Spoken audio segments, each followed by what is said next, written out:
भारत और पाकिस्तान का युद्ध जब होना होगा तब होगा, लेकिन भारतीय मीडिया ने अपने यूट्यूब चैनलों पर पूरे युद्ध की कहानी बतानी शुरू कर दी है। इनकी माने तो मिसाइलें तन चुकी हैं, बस आज रात जब आप सो रहे होंगे तभी कुछ बड़ा होगा।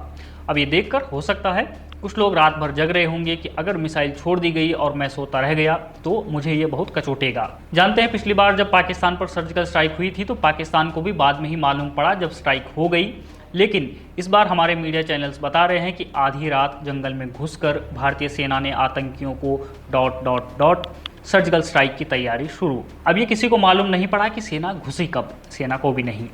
ये तो ज़मीन की बात थी, आसमान से भी पाकिस्तान पर अटैक शुरू हो गया है, ऐसा दावा हमारी मीडिया कर रही है। उनके रावलपिंडी में भी कुछ कॉरेस्पॉन्डेंट हैं जो यह बता रहे हैं कि वहाँ हड़कंप मच गया है। देखिए, पूरे देश भर में इस वक्त यही इमोशन है कि पाकिस्तान को सबक सिखाया जाए, लेकिन हम क्या चाहते हैं और ज़मीन पर क्या हालात हैं यह हमारी सरकार और हमारी सेना से बेहतर कोई नहीं जानता, और वह उसी तरह से रिएक्ट कर भी रहे हैं जो करना चाहिए। लेकिन इस तरह की क्लिकबेट खबरें नुकसानदेह हैं। ऐसा इसलिए क्योंकि यह चैनल के फॉलोअर्स के बीच अननेसेसरी और अनरियलिस्टिक एक्सपेक्टेशंस पैदा करती हैं। हमें जानते हैं कि चैनल्स को हिट्स चाहिए, लेकिन यह भी याद रखना चाहिए कि हिट्स का नशा राष्ट्र की सुरक्षा से बड़ा नहीं हो सकता है।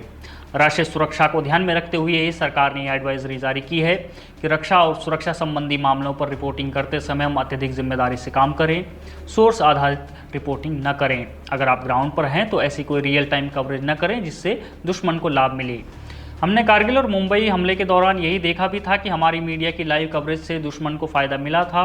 कारगिल युद्ध के बाद में मीडिया की भूमिका की समीक्षा तक की गई थी और कई सुझाव भी दिए गए थे कि वॉर रिपोर्टिंग कैसे की जानी चाहिए। इसलिए राष्ट्रीय सुरक्षा की जब बात आती है तो इस मामले में मीडिया को सरकार की ओर से आई औपचारिक घोषणाओं को ही दिखाना चाहिए। राष्ट्रीय सुरक्षा के साथ ही राष्ट्र के सम्मान की बात भी जुड़ी हुई है। हम लोग देख रहे हैं कि कुछ पाकिस्तानी पत्रकारों को या रक्षा विशेषज्ञों को भारतीय चैनलों पर बोलने का मौका दिया जा रहा है। हमारा सीधा सा सवाल है कि इन जाहिल लोगों को आप अपने चैनल पर क्यों बुला रहे हैं? आप ये देखिए कि जब दिल्ली में भारत सरकार पाकिस्तान के राजदूत को अपने ऑफिस में घुसने तक नहीं दे रही है, एक फूड डिलीवरी बॉय को उसी टाइम एंट्री मिल जाती है लेकिन पाकिस्तानी राजदूत को नहीं। पाकिस्तान के लिए भला इससे बड़ी बेइज्जती और क्या हो सकती है?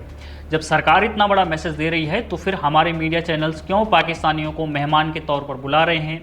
यही मेहमान फिर उल्टा सीधा बोलकर निकल जा रहे हैं और पाकिस्तानी इन्हीं के वो कट्स चलाकर भारत के मजे ले रहे हैं, भारत का मजाक उड़ा रहे हैं। कश्मीरियों ने आपके लिए इस दफा तिम्बर का सोटा तैयार किया है, तिम्बर का सोटा। वो सोटा ऐसा पड़ेगा तुम लोगों को कि तुम लोग इस कश्मीर को छोड़ के भागोगे। इस सोटे से होता क्या है? सिर्फ लाल नहीं होता इंसान, लाल के साथ ब्लड भी गिरता है, ब्लड भी। तिम्बर का सोटा